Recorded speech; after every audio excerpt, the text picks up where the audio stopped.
Myself, Asif, teacher of biology, teaching in Rasa classes, Alamabad, Lucknow, coaching of IIT, NEET, JEE. Today I am going to discuss about the most important topic of photosynthesis. Today we will discuss how photosynthesis takes place, in which plants photosynthesis takes place maximally, in which plants photosynthesis takes place minimally, which organelle is responsible for the reaction of photosynthesis.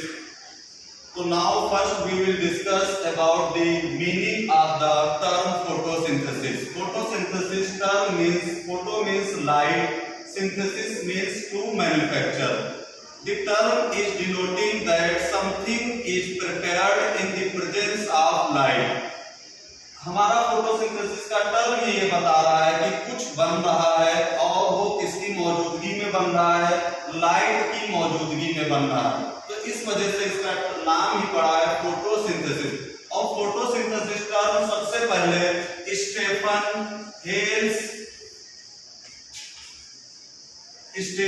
हेल्स ने दिया था। Photosynthesis term is coined bye Stephen Hales. Now we will discuss about the definition of photosynthesis. Photosynthesis is an anabolic reaction in which simple inorganic molecules such as CO2 and water are converted into complex organic molecules such as glucose by using light and chlorophyll. Photosynthesis की reaction के लिए light और chlorophyll दोनों का होना सबसे जरूरी है। तो क्लास सबसे पहले हम लोग देखेंगे what is the meaning of anabolic reaction, why we are saying photosynthesis is representing anabolic reaction. Class anabolic reactions are those reactions in which simple inorganic molecule, मतलब जो छोटे-छोटे मॉलिक्यूल्स मिलकर करके अगर कॉम्प्लेक्स मॉलिक्यूल का फॉर्मेशन कर रहे हैं तो हम इस तरीके की रिएक्शंस को बोलते हैं एनाबॉलिक रिएक्शन। एनाबॉलिक रिएक्शन के बहुत सारे एग्जांपल हैं, जैसे translation, formation of protein, transcription या DNA replication. These all are the examples of anabolic reaction. और अगर क्लास किसी चीज का डिग्रेडेशन हो रहा या ब्रेकडाउन हो रहा, complex molecules are converted into simple molecules, then we will say this is a catabolic reaction. इसका एग्जांपल है रेस्पिरेशन की रिएक्शन। रेस्पिरेशन हमेशा रिप्रेजेंट करता है कैटाबोलिक रिएक्शन। कैटाबोलिक रिएक्शन का मतलब जो कुछ भी हम लोग खाते हैं, ईट करते हैं, फूड मटेरियल, वो सारे सबसे सिंपल एब्जॉर्बेबल फॉर्म में चेंज हो जाते हैं। तो कॉम्प्लेक्स मॉलिक्यूल्स का सिंपल में कन्वर्ट होना कैटाबोलिक रिएक्शन कहेंगे हम लोग, और सिंपल मॉलिक्यूल्स का कॉम्प्लेक्स में कन्वर्ट होना एनाबॉलिक रिएक्शन कहेंगे। तो क्लास फोटोसिंथेसिस रिप्रेजेंट करती है एनाबॉलिक रिएक्शन को। एनाबॉलिक रिएक्शन हम लोग इसी वजह से बोल रहे हैं क्यों, क्योंकि ग्लूकोज एक कॉम्प्लेक्स ऑर्गेनिक मॉलिक्यूल है और CO2 और H2O एक सिंपल मॉलिक्यूल्स हैं और प्रेजेंस किसी होती है लाइट और क्लोरोफिल की। तो एक चीज हमें और देखना है कि फोटोसिंथेसिस की जो रिएक्शन है ये अक्सर नीट में पूछा जाता है कि बिहेवियर कैसा होता है। बिहेवियर कैसा है इसका, सबसे पहले आप देखिए it is an endothermic reaction. Endothermic reaction हम लोग इस वजह से बोल रहे हैं क्योंकि इसमें अब एनर्जी कंज्यूम कर रहे हैं। एनर्जी कंज्यूम कहां से कर रहे हैं, सनलाइट की एनर्जी को एब्जॉर्ब करते हैं plant with the help of chlorophyll. और क्लोरोफिल क्या होंगे, एक्साइट होंगे, एक्साइटमेंट के बाद फोटोसिंथेसिस की रिएक्शन होगी और ग्लूकोज मॉलिक्यूल बनेगा। तो क्लास हम लोग फिर दूसरे रिएक्शन हम लोग इसको बोलते हैं, first we will say endothermic because it is energy consuming reaction. Second one we will say the photosynthesis reaction is representing redox behaviour. Redox behaviour means in those reactions in which oxidation as well as reduction both type of reaction takes place, then we will say it is a redox reaction. If we see CO2 and glucose, they are representing reduction. Reduction means those reaction in which hydrogen is added. अगर hydrogen का addition हो रहा तो हम लोग बोलेंगे reduction हो रहा, अगर हाइड्रोजन रिमूव हो रहा तो हम लोग बोलेंगे उसको ऑक्सीडेशन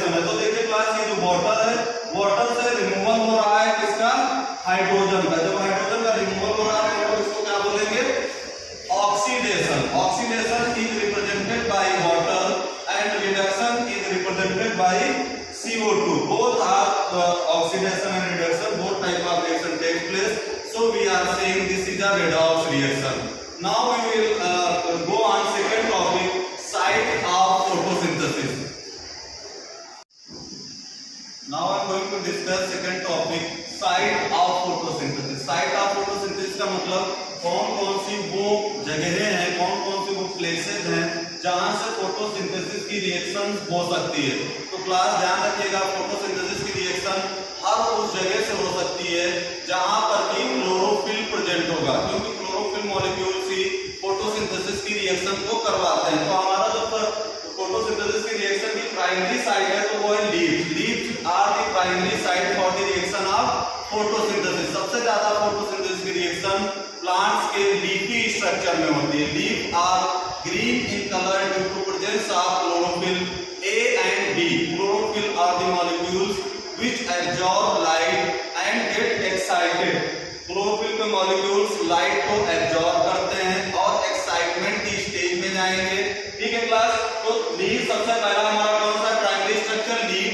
उसके बाद में हम लोग फ्रूट की बात कम ही करते हैं, लेकिन फ्रूट से भी फोटोसिंथेसिस की रिएक्शन होती है। आप लोग स्टार्टिंग में देखते हैं कि फ्रूट्स कैसे होते हैं, ग्रीन इन कलर। जब तक वो ग्रीन होते हैं तब तक कि वो लोग फोटोसिंथेसिस की प्रोसेस को परफॉर्म करते हैं, लेकिन कुछ दिनों के बाद जब फ्रूट राइपनिंग की स्टेज की तरफ बढ़ता है तो फ्रूट्स का जो क्लोरोफिल होता है, जो क्लोरोप्लास्ट होता है, are converted into coloured plastic. Coloured plastic means chromoplast, जो कि फ्रूट्स को कलर प्रोवाइड करता है। तो क्या होता है कि जब तक इमेच्योर स्टेज में फ्रूट तब तक हमारा क्या कर रहा है, फोटोसिंथेसिस कर रहा है, लेकिन जैसे ही वो मेच्योर स्टेज में जाता है तो क्लोरोप्लास्ट किसमें कन्वर्ट हो जाता है, क्रोमोप्लास्ट में। तो सेकंड वन, अगर थर्ड हम बात करें तो स्टेम की बात। स्टेम सारे स्टेम्स में फोटोसिंथेसिस नहीं होती, कब होगी, यंग हर्बेसियस स्टेम में। मतलब कंडीशंस हैं, अब स्टेम कैसा होना चाहिए, यंग होना चाहिए और हर्बेसियस होना चाहिए। हर्बेसियस का मतलब ग्रासेस टाइप का, ना कि बड़े बड़े ट्रीज जैसे आम का पेड़ है या बरगद है, नीम है, इनके स्टेम से फोटोसिंथेसिस नहीं होगी। ये स्टेम्स फोटोसिंथेसिस नहीं रिप्रेजेंट करते। फोटोसिंथेसिस कौन रिप्रेजेंट करेगा, यंग हर्बेसियस स्टेम। तो ये हो गया हमारा कि साइट ऑफ फोटोसिंथेसिस क्या है। इसके बाद में हम लोग क्लास देखने जा रहे हैं एक्सपेरिमेंट्स रिलेटेड टू फोटोसिंथेसिस। कुछ ऐसे एक्सपेरिमेंट हैं जो आप लोगों ने अभी मैंने आपको बताया, फोटोसिंथेसिस की रिएक्शन। फोटोसिंथेसिस की रिएक्शन में कंपोनेंट्स हैं, CO2 का कंपोनेंट है, वाटर का कंपोनेंट है, लाइट है, क्लोरोफिल है। इन चार कंपोनेंट्स का कितना जरूरी है होना फोटोसिंथेसिस की रिएक्शन के लिए, तो ये सब एक्सपेरिमेंटली प्रूव किए गए हैं by different scientist, by performing different experiment. तो सबसे पहला जो एक्सपेरिमेंट किया गया था, experiment number 1, by using variegated leaf experiment। By using variegated leaf experiment. इसमें दो लीफ हम लोग लेते हैं, दो लीफ सेपरेट करते हैं, 1 ईच से दो लीफ लेंगे और अलग अलग लेंगे दो लीफ को। एक लीफ को हम लोग क्या कर देंगे, कवर्ड करेंगे, 1 ईच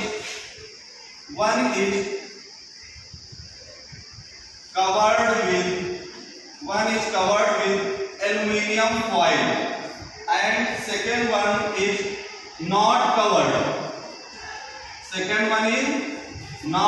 दूसरी बिना कवरिंग के होगी, किसी तरीके की कोई कवरिंग नहीं होगी। और फिर हम लोग क्या करेंगे, यहाँ पे सन बना देते हैं, ये सन है और सन से क्या है कि दोनों पे लाइट पड़ेगी।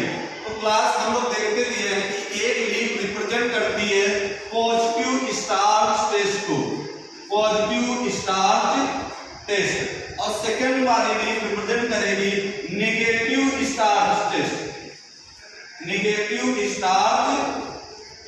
तो कहने का सेंस ये है कि जब हम लीफ को कवर्ड कर देंगे किसी भी पेपर से, एल्युमिनियम फाइल से, तो लीफ के सरफेस पे किसी तरीके की कोई सनलाइट नहीं पड़ेगी। और जब सनलाइट नहीं पड़ेगी तो किसी तरीके का क्लोरोफिल का एक्साइटमेंट नहीं होगा, और कवर्ड होगी तो CO2 का भी इनटेक आउटटेक कुछ भी नहीं हो पाएगा। तो इस कंडीशन में जो लीफ कवर्ड होगी वो लीफ हमारी रिप्रेजेंट करेगी निगेटिव स्टार। निगेटिव स्टार का मतलब कि किसी तरीके का कोई फॉर्मेशन नहीं हो रहा है स्टार्च मॉलिक्यूल का या ग्लूकोज मॉलिक्यूल का हम लोग बोलते हैं, और जो लीफ कवर्ड नहीं है, अनकवर्ड लीफ है, तो उससे क्या होगा कि हमारा पॉजिटिव स्टार्च टेस्ट देगा। पॉजिटिव स्टार्च टेस्ट इस वजह से देगा क्योंकि उसमें प्रॉपर लाइट आ रही है, क्लोरोफिल के मॉलिक्यूल्स एक्साइट हो रहे हैं और दोनों लोग आपस में रिएक्शन करके फॉर्मेशन कर रहे हैं स्टार्च का। तो इस तरीके से ये एक्सपेरिमेंट ये प्रूव करता है light and CO2 both are necessary for the reaction of photosynthesis. Now I will discuss second experiment, half leaf experiment. Half leaf experiment. Stop. Now second experiment I am going to discuss which represents the photosynthesis के components में CO2 भी compulsory है।